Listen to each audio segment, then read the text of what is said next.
فاسألوا الذكر إن كنتم لا تعلمون۔ تو اے لوگو علم والوں سے پوچھو اگر تمہیں علم نہ ہو۔ صلوا علی الحبیب صلی اللہ علی محمد صلی اللہ علیہ وسلم۔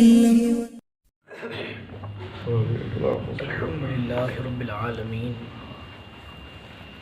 الصلاة والسلام علی سید الانبیاء والمرسلین، اما بعد فاعوذ باللہ من الشیطان الرجیم، بسم اللہ الرحمن الرحیم، الصلاة والسلام علیک یا رسول اللہ وعلی آلک وصحابک۔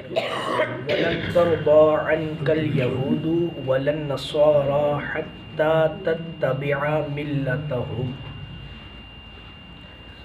اور ہرگز تم سے یہود اور نصارہ راضی نہ ہوں گے جب تک تم ان کے دین کی پیروی نہ کرو۔ قُلْ إِنَّ هُدَى اللَّهِ هُوَ الْهُدَىٰ، تو آپ فرما دیجئے کہ ہدایت تو وہی ہدایت ہے جو اللہ کی طرف سے ہے۔ سبحان اللہ۔ وَلَئِنِ اتَّبَعْتَ أَهْوَاءَهُمْ بَعْدَ الَّذِي جَاءَكَ مِنَ الْعِلْمِ، اگر تو ان کی خواہشوں کا پیروی کریں، اتباع کریں بعد اس کے کہ ان کے پاس علم آ چکا، مَا لَكَ مِنَ اللَّهِ مِنْ وَلِيٍّ وَلَا نَصِيرٍ، اللہ تو اللہ سے تیرا کوئی بچانے والا نہ ہوگا، کوئی مددگار ہوگا ہی نہیں۔ اللہ سے بچانے والا کون؟ کوئی بھی نہیں۔ اس لیے یہ بیسیکلی حضور جان عالم علیہ السلام کے دور میں جو یہودی اور نصارہ تھے، اس دور سے لے کے آج تک یہود و نصارہ اسی بات سے خوش ہوتے ہیں کہ ہم ان کی دین کی پیروی کر لیں۔ تو ان کے دین کی پیروی کرنا مطلب باطل میں چلے جانا ہے، کیونکہ حضور جان عالم علیہ السلام کے بعد اب اور کوئی دین نہیں ہے۔ تو اللہ فرماتا ہے کہ یہ آپ سے خوش نہیں ہو سکتے کبھی بھی۔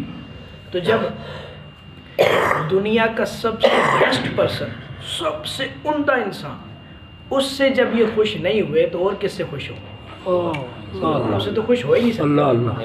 ہم تو جو مرضی کر لیں، ان کے سامنے بچھ جائیں، جتنا مرضی حسن اخلاق کر لیں۔ اکثر وہ لوگ کہتے ہیں نا جی ہمارے ساتھ آفس میں کام کرتا ہے، ہم تھوڑا ان کے ساتھ کھانا کھا لیں، تھوڑی ان کی شادیوں میں چلے جائیں، ان کو خوشی غمی میں بلا لیں، ان کے پاس چلے جائیں، تو ہو سکتا ہے وہ کیسے خوش ہوں گے جب وہ دنیا کے سب سے اچھے آدمی سے خوش نہیں ہوئے، سب سے عمدہ انسان سے خوش نہیں ہوئے، تو ہم سے کیسے ہوں گے؟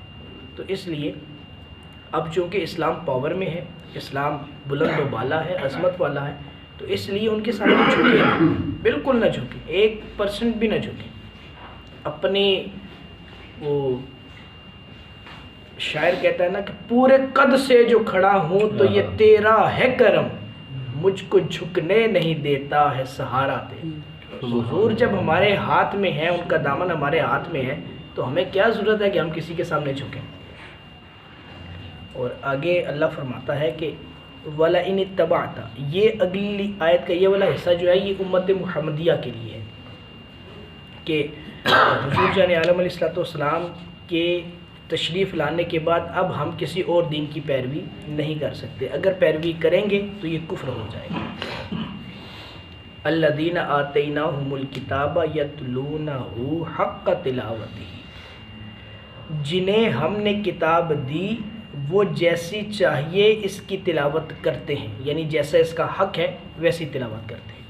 اولئک یؤمنون بہ ومن یکفر بہ فاولئک هم الخاسرون، وہی اس پر ایمان رکھتے ہیں اور جو اس کے منکر ہوں تو وہی خسارے والے ہیں۔ بیسیکلی حضرت عبداللہ ابن عباس فرماتے ہیں کہ یہ آیت نازل ہوئی ہے حضرت جعفر بن ابی طالب کے ساتھ آئے ہوئے لوگوں کے بارے میں۔ ان کے ساتھ 40 لوگ تھے، 32 جو تھے وہ حبشہ کے تھے اور 8 شامی راہب تھے۔ ان شامی راہبوں میں سے ایک راہب وہ بھی تھا جس کا واقعہ پچھلے دنوں میں نے آپ کو میلاد کے اوائل میں عرض کیا تھا کہ وہ بحیرہ راہب جس نے حضور کے بچپنے میں حضور پر ایمان لایا، سبحان اللہ، شام کے راستے میں سفر میں، وہ راہب بھی اس میں موجود تھا۔ بڑا راہب تو انتقال کر گیا تھا، اس کا ساتھ جو اس کا شاگرد تھا وہ راہب بھی اس میں موجود تھا۔ تو وہ ان لوگوں نے حضور علیہ الصلوۃ والسلام پر یہاں آ کے ایمان لایا، تو ان کی ایمان کی خوبصورتی کو اللہ نے بیان فرمایا کہ یہ جتنے یہود و نصارہ بنے پھرتے ہیں نا اہل کتاب، تو ان کو کیا پتہ اہل کتاب کیا ہے؟ یہ دیکھو یہ وہ لوگ ہیں جو اہل کتاب تھے، اپنی توریت اور انجیل کی حق کے ساتھ تلاوت کرتے تھے، ان کو حضور کا ایمان مل گیا کیونکہ حضور کی خوبیاں انہوں نے توریت میں پڑھی ہوئی تھی، انجیل میں پڑھی ہوئی تھی، تو وہ تو حضور پر آ کے ایمان لے آئے گے۔ تو جیسے حق تھا تلاوت کرنے کا ویسے کی، تو اللہ نے ان کی اس تلاوت کو قبول فرمایا اور ان کو ایمان عطا فرما دیا۔ اور جو آج بھی اہل کتاب بنے پھرتے ہیں عیسائی اور یہودی، وہ ایمان نہیں لاتے۔ کیوں نہیں لاتے؟ کیونکہ وہ اس تلاوت کا حق ادا نہیں کرتے۔ اگر حق ادا کریں تو ان کو بھی ایمان کی دولت نصیب ہو جائے۔ اسی طرح ہمارے لیے بھی یہ ہے کہ ہم قرآن شریف پڑھتے ہیں تو کیا ہم اس کا حق ادا کرتے ہیں؟ قرآن کو صحیح پڑھنا چاہیے جیسے اس کو پڑھنے کا حق ہے۔ حضور نے فرمایا کہ قرآن عرب کے لب و لہجے میں پڑھو، لغت قریش پر نازل ہوا اس لغت پر پڑھو۔ ہم عرب کے لب و لہجے میں تو کیا پڑھتے ہیں، ہمارا قرآن سن کر یقین کریں اہل عرب تو پریشان ہو جائیں کہ یہ کون سی زبان پڑھ رہے ہیں، ان کو تو یہ زبان سمجھ نہیں نا۔ تو اس لیے قرآن ظاہری باطنی حقوق کے ساتھ، ظاہری حقوق کیا ہے کہ اس کو ادب کے ساتھ پڑھا جائے، باوضو ہو کر پڑھا جائے، صاف ستھرے لباس میں پڑھا جائے، صاف ستھری جگہ پر پڑھا جائے، صاف ستھری جگہ پر رکھ کر پڑھا جائے۔ باطنی آداب یہ ہے کہ اس کے جو فرائض ہیں ان پر عمل کیا جائے اور جو واجبات ہیں ان پر عمل کیا جائے۔